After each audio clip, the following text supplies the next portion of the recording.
All right, guys, we're in the Doritos Locos, headed to the store to pick up some stuff to build roll cages, and that's kind of what I wanted to talk about today.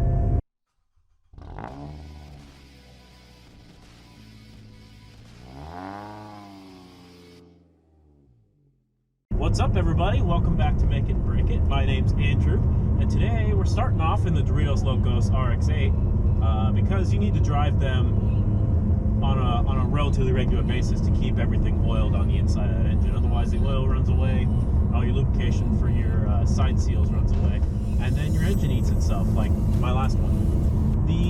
The original concept for this car was a kind of seat time race car. Because the chassis is really good, it's really stiff, it's a little bit unique. No one really runs the Rotaries, and there's good reasons for that. And I've kind of always wanted this car, to be honest. When I was buying my first car that I purchased myself, I was between this car, a 2006 version of this car, I think, and my Scion TC that you guys have seen on the channel every once in a while. But I listened to my father, and he determined that I probably would get too many tickets in the RX-8, which may or may not have been true. So I ended up with the Scion TC, but I've always really loved this car. But the concept was to get this car as a seat time car.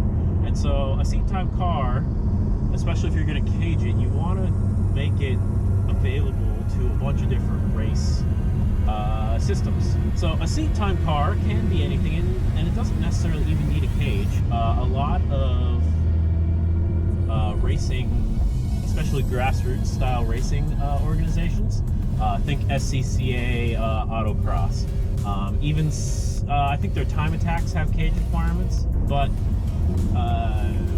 some of your SCCAs, even lower levels of drifting events, if you just go to like solo drifting events and drift days and stuff like that.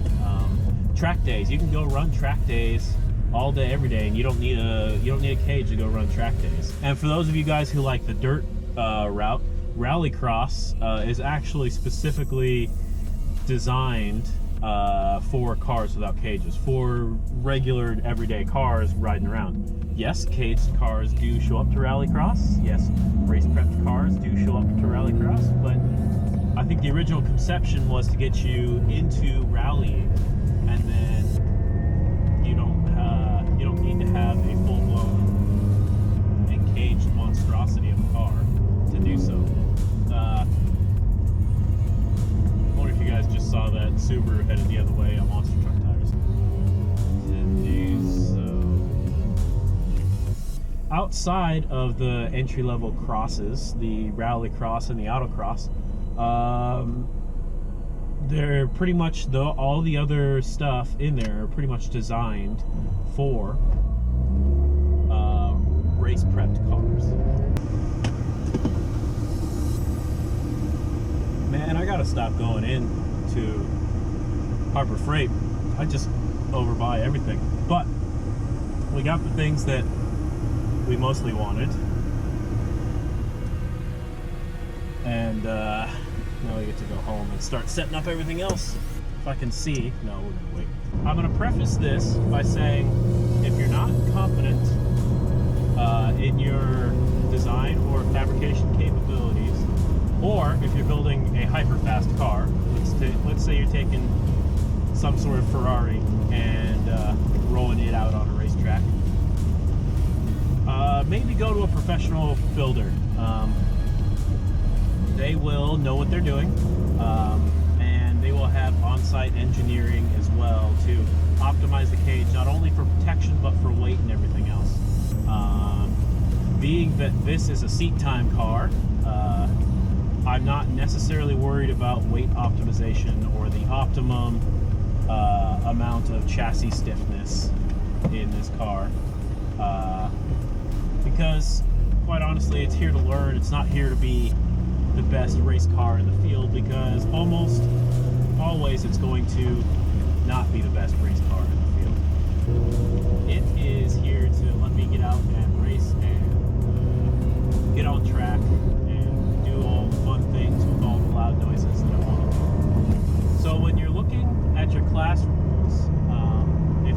in a series like, well, I can only speak for the American stuff.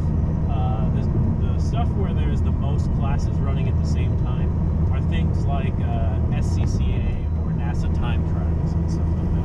And they have like 30 different classes of cars based on, hey, this type of car, is it a classic car, is it a modern car, is it a car that's normally very sporty, because then that will change how they classify it, or is it a car that's normally like middle of the road, or a very slow car, and that'll change how they classify it. And then based on like your speeds and your weights and all that sort of stuff, it'll tell you what roll cage bars you're required to have, what size they need to be, what sort of material, and that sort of thing. If you're just building a rally car, you look up the rally car rules for whatever race you might be running. NASA or ARA in the States here. Although, for me, actually, ARA, which is the more corporate race series, is the better choice, because there are 2 rallies in the summer around here that are ARA national competition rallies. Now, I don't expect to win any of those, but those are rallies that are in my area locally. Up here, I live in Washington State, so we have the Olympus Rally and the Oregon Trail Rally that takes place out of Portland, Oregon, which is just 3 hours to the south. And so those are really easy rallies for me to get to and go compete. That sounded not great. So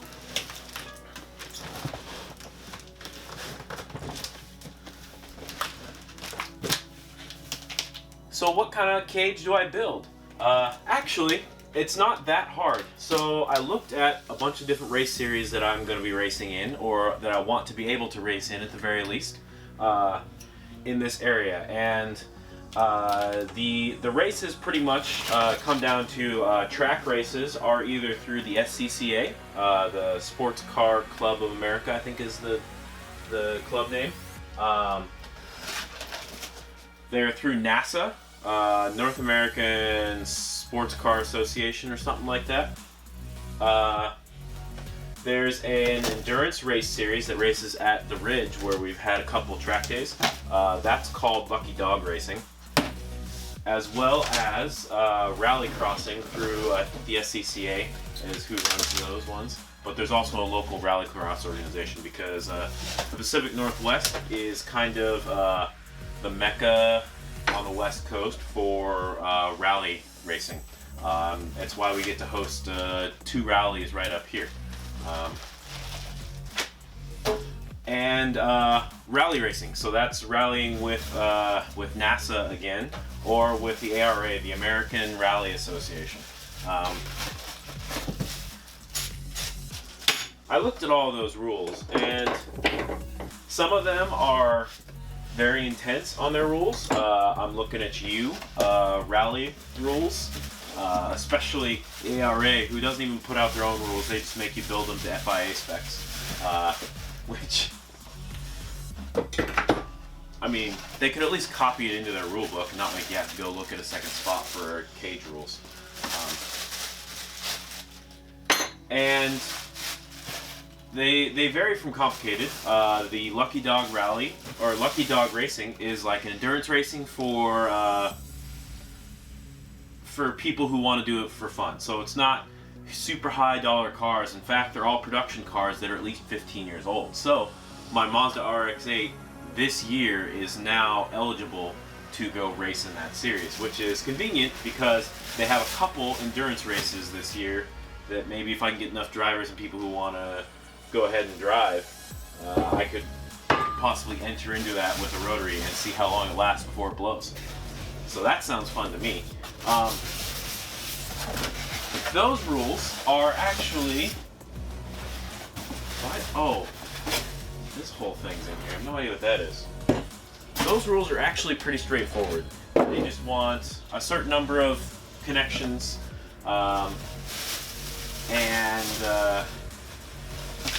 you know, a certain size of tubing to be used for your vehicle weight and everything else. But the most rigorous and difficult, I'm going to leave that cover, that's got a bunch of oil on it. The most rigorous requirements come, as you'd expect, from rally. Why is that? Well, rally racing involves driving very, very fast through the woods. And I don't know if you guys have had this experience. I haven't yet had this experience, but driving fast through the woods sometimes involves driving fast off of a road into a tree. So the risk of hitting something in a rally race that could hurt you significantly is much higher than doing it on a racetrack like Lucky Dog Racing or NASA Time Trials or anything else, where most well-designed racetracks have a lot of runoff space. There's typically only 1 or 2 walls that you can hit, and even if you hit a wall, you're not going to like usually wad up your car particularly bad, especially with you know, a production-based car that isn't a full-blown GT racer, right? So it turns out that if I build a car to the rally spec rules, that I will basically meet all of the requirements for every other roll cage spec in all of the race series that I want to run. So that's kind of what we're going to do. We're going to end up building a car, the roll cage, kind of like this or wherever I put it. That's the kind of the roll cage concept. I stole that picture from a Subaru roll cage, but the concept is pretty much the same. The only difference is I don't have the same sort of B-pillars, but the roll cage I'm showing you right now is a roll cage that has both required and optional components. So the required components are a bunch of these things, and I'll show them up. And I'll actually circle the ones I'm using. So for the main, I'm using a main rear hoop with partial lateral bars and one transverse bar. I think that's 253 TAC 3 if you're looking at the FIA specs. Is the main specification that that's the main design that I'm going to go with, and then we're going to go with some of the kind of optional or the cooler and more headspace saving stuff. So I'm a tall dude. I'm going to be right up onto the cage basically. I want to be as far away from as many tubes as possible. So that necessitates me going with the inverse V top, and in a funny turn of events, NASA, which is where the pictures I'm putting up here right now are from, NASA is supposed to be the kind of like grassroots rallying in America, the relatively inexpensive rally. ARA is supposed to be like the professionals. That's where Subaru America goes and wins every year with really fast cars and really good drivers, that sort of stuff.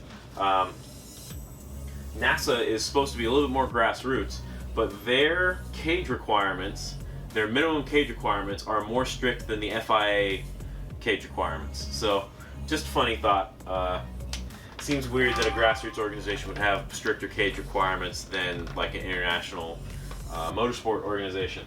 Because I'm going to use those specific upper roof bars, I actually have to use specific diagonal bars, which are not required for the FIA, but are recommended. So that makes the cage look very, very cool. I actually like the look of that cage as well.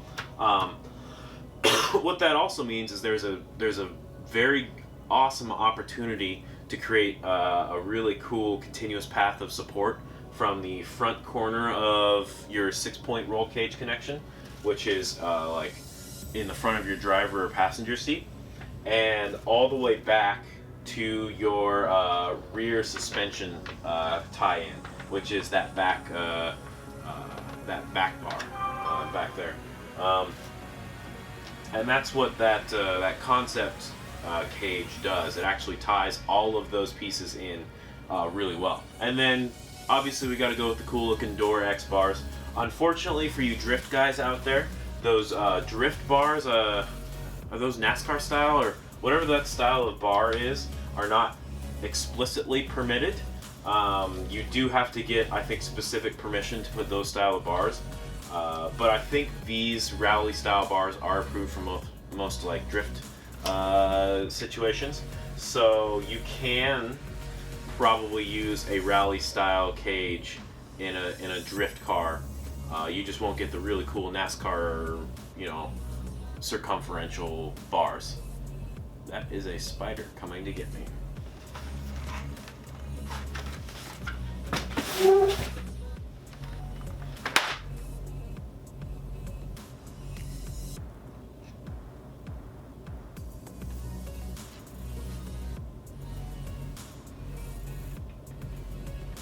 I have no idea if I killed that.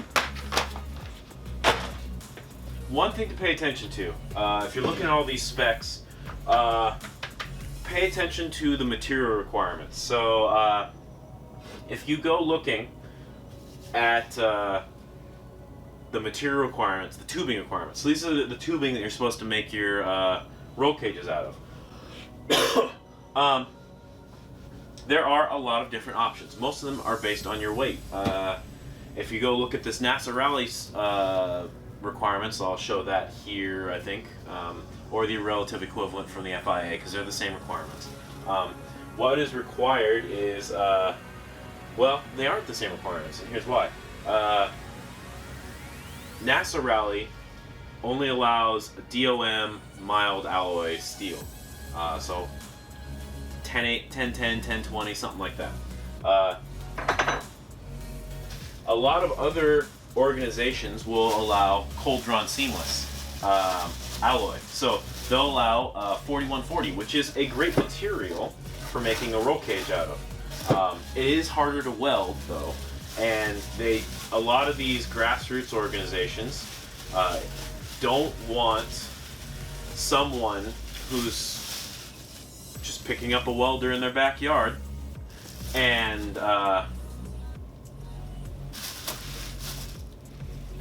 they don't want them trying to TIG weld 4140 chromoly. It's not hard per se to weld. It's just you have to pay attention and you have to be careful, and if you don't, you can introduce some very brittle areas in your weld and cause catastrophic failure in the event of a crash. So you do have to be careful if you're welding 4140. But some other of the organizations I might run this car with, I forget if Lucky Dog allows cold drawn seamless alloy tubing or not, but a lot of them allow that material. But if I want to go run a NASA car, then I do want to make it out of DOM, which is fine because DOM mild steel is cheaper than 4140. It's maybe a little bit heavier, or more specifically for the same stiffness, because that's essentially what you're looking for in a roll cage. For the same stiffness, it is lighter than alloy steel, than mild steel. But using bolt 5, spring washer, whatever. Okay, so that's these ones, I hope. But I need all the help I can get, so we're gonna go mild steel tubing. And looking through all the regulations, for my car's expected weight, which curb weight on a Mazda RX-8 is about 3,000 pounds, which is pretty light for a street car, right? But at least especially a modern day street car. Modern day street cars are freaking heavy, man. Have you seen some of those weights? But even that puts me into the heaviest category of race cars. And I'm not gonna go on a huge weight-saving diet. I might even try and keep a lot of the stock interior because that might let me run in the stock class, which would be very interesting. But being as heavy as I'm planning on being, and if I end up doing an engine swap, it pretty much puts me in the open class anyway. So I might just build the car with the open class in mind. So when you're looking at your cage specs, and specifically the material, I do want to, oh, I forgot a washer. I do want to give you guys a little guidance on what you're looking for, not just talk about what I'm doing. If you're looking at tubing material requirements, there's going to be, in whatever race series you're looking at, there's going to be a minimum tubing size. And that's typically for cars that are near stock weight. So we're not talking like stripped out, you know, R5 cars or something like that. Whatever that class is, that's all like the underpowered front wheel drive cars that's actually really super competitive. It's not going to be one of those cars that's going to need this weight, that's going to make the heavyweight. But any like real modern car that's running in a stockish class is probably going to push you into needing an 1 3/4 095 probably. This depends a little bit on your race series, but I'm pulling from memory. Usually the options are an 1 3/4 tubing, DOM, mild alloy steel, or a 2-inch 081 tubing, which is also still DOM, mild alloy steel. When you're picking tubing gets stiffer the bigger the diameter gets, so you can save weight and still get the same amount of stiffness if you run a bigger diameter tube. So the idea here is, generally speaking, pick the biggest set of tube, biggest diameter tube that you can fit in your car comfortably and still make everything work out for you, because then you get to save a little bit of weight compared to the smaller, thicker tubing. It's not a huge deal, but if you're trying to be at least a little competitive, and I don't want to be the slowest guy out there, even though I probably will be, that's kind of the way. So I'm going to end up building my cage mostly out of the main structural components are going to be 2-inch 081 or 083 or whatever that measurement is required to be. So I think I've rambled on enough about roll cages and kind of the concept for my roll cage here. Hopefully we'll get to start doing some of that soon.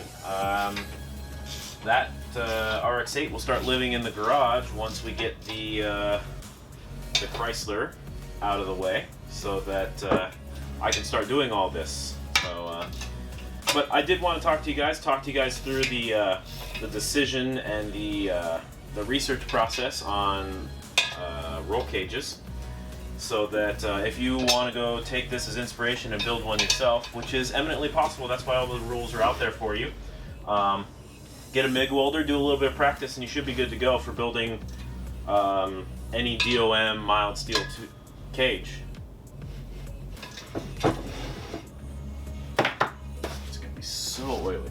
I'm going to continue putting together this drill press here, which is going to come in very handy for me very soon. So I'll let you guys go there. Thanks for watching, everyone. If you liked this video, hit like. If you disliked it, dislike it and tell me why. I know I had a comment a while back that he didn't like some of the music on one of my videos, and you know, I just want to figure out why so I can make the content better for you guys. If you have questions, comments, concerns, if you have questions about specific roll cage designs, I'm willing to give you my input. I would not say it's an experienced cage builder's input. That would, but I'll give my 2 cents. It's kind of, it's YouTube. It's an opinion place. That's what we do. Throw it all in the comment section down below. If you like what we're doing with the channel, it's not just walking and talking and tool building. We're also building an adventure bike out of my old 99 Yamaha R6. We have our RX-8 Doritos Locos, which we've been talking about today, and hopefully a couple other cool projects I get to unveil soon once those are on the way and working. So all that sort of stuff. Just hit subscribe here or wherever the subscribe button is. Click that bell icon so you get notified when we put out new videos, and keep watching us. So again, thanks for watching, guys. My name's Andrew, and I'll catch you later. Now, where do what? These instructions are terrible.